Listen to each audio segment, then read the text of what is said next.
মৰমৰ ছাত্ৰ-ছাত্ৰীসকল, তোমালোকৰ চতুৰ্থ মান শ্ৰেণী 8 কৰ 3 নম্বৰ অংকটো আলোচনা কৰিব ওলাইছোঁ। আগবেলা 5:30 বজাৰ পৰা সিদিনা আগবেলা 5:45 বজালৈ কিমান সময় হ'ব?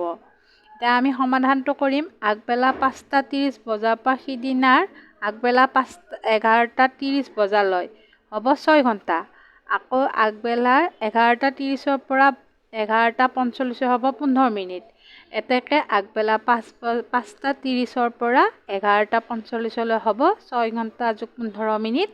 মুঠ সময় পাম 6 ঘণ্টা 15 মিনিট। 4 নম্বৰটো সুধিছে আগবেলা 9:15 পৰা সিদিনাৰ পিছবেলা 2:30 বজালৈ কিমান সময় হ'ব? সমাধানটো হ'ব আগবেলা 9:15 পৰা আগবেলা আমি 11:15 ওলাব লাগিব। আমি 9:15 পৰা 11:15 2 ঘণ্টা পাম। আকৌ ঠিক সেইদৰে 11:15 পৰা দুপৰীয়া 12 বজালৈ 45 মিনিট।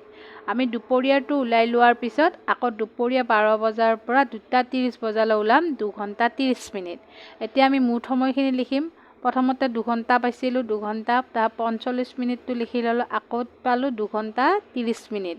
এতিয়া ঘণ্টা 2 ঘণ্টা 2 ঘণ্টাটো যোগ কৰি ল'লোঁ, 4 ঘণ্টা হ'ল 45 আৰু 30 হ'ল 75।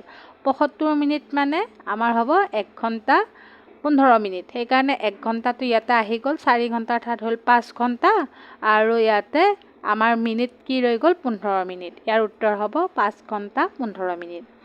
তাৰপিছত 5 নম্বৰটো হৈছে পিছবেলা 7:40 বজাৰ পৰা সিদিনাৰ পিছবেলা 10:15 বজালৈ কিমান সময়? পিছবেলা 7:40 বজাৰ পৰা পিছবেলা 10:40 দিয়া নাই, 10:15 দিছে। সেইকাৰণে আমি 1 ঘণ্টা কমাই 9:40 দিলোঁ। 7:40 পৰা 9:40 হ'ব 2 ঘণ্টা।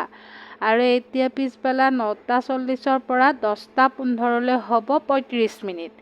এতিয়া কি হ'ব পিছবেলা এতিয়া প্ৰশ্নটোখিনি আমি লিখিম। 7:40 পৰা 10:15 বজালৈ হ'ব 2 ঘণ্টা 35 মিনিট।